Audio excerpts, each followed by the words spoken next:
وہ اپنا اکثر حصہ ہوا میں ہی گزارتی ہیں. اس چھوٹی سی چڑیا کو اگر تم ہاتھ میں لے کر مسل دو گے نا تو ختم ہی ہو جائے گی, ختم ہو جائے گی. لیکن قرآن یہ کہہ رہا ہے وہ چھوٹے نوکیلے پتھروں سے ہاتھیوں پر بمباری کرتی تھی, مارتی تھی, اور جیسی ہی وہ پتھر گرے تو ہوا کیا, ارے کہیں کسی ہاتھی کی چمڑی کو لگا ہو, کان کو لگا ہو, نہیں. اللہ فرماتا ہے فَجَعَلَهُمْ كَعَصْفٍ مَأْكُولٍ, وہ تو چڑیوں نے ایسا مارا جیسے بھنی ہوئی مرغی کو چھیل کے رکھ دیا گیا ہو. مرغی کھانے کے بعد آدمی کیسے اس کی ہڈیاں بکھر جاتی ہیں, گوشت نکلا ہوا, ہڈیاں نکلی ہوں, پر نکلے ہوئے, اس کو کہتے ہیں کھائی ہوئی مرغی کی طرح کر دیا تھا ہاتھیوں کو. اور کس نے کیا تھا؟ ابابیل نے, چھوٹی سی چڑیوں نے. تو یہ نظام قدرت ہے.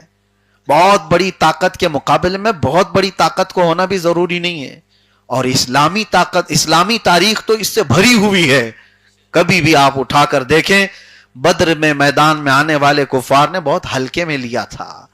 نبی پاک صلی اللہ تعالی علیہ وسلم کے ساتھ جو صحابہ آئے تھے, ارے 4 گھوڑے تھے 313 لوگوں کے پاس, اور پیروں میں چپل اکثر کے نہیں ہیں, ناخن اکھڑ گئے ہیں, اور تیر و تلوار لوگوں کے پاس نہیں. حضرت عکاشہ ایک صحابی کہتے ہیں کچھ بھی نہیں لے کر آیا تھا. حضور سے عرض کیا کہ جنگ میں اترا ہوں. حضور نے فرمایا کوئی لکڑی اٹھا لو. وہ کہتے ہیں میں لکڑی اٹھا کر لایا, حضور نے اس پر مسا کر کے دیا, وہ تلوار سے زیادہ کام کرتی تھی.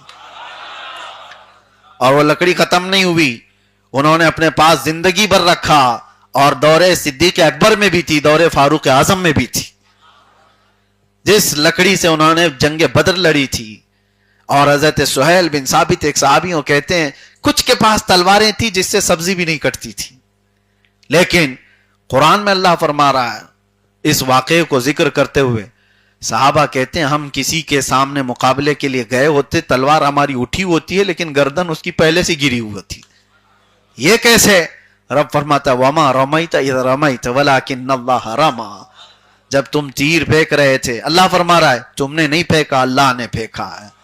فلم تقتلوہم ولکن اللہ قتلہم, تم نے انہیں نہیں قتل کیا, اللہ نے انہیں قتل کیا ہے. ان کے کاموں کو رب تبارک و تعالیٰ اپنا کام فرما رہا ہے.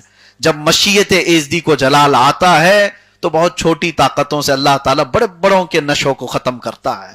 ایک رات پہلے بدر کے میدان میں ڈھول تاشے بج رہے تھے, اور وہاں پر گوشت بھنا جا رہا تھا کل کی جشن منانے کے لیے. جیسے یہاں پارٹیاں پہلے سے لڈو بنا لیتی ہیں کہ کل تو جیتنا ہے, اور پورے لڈو بنا کر پہلے سے رکھتے ہیں. بدر میں آئے ہوئے کافر پہلے سے بنا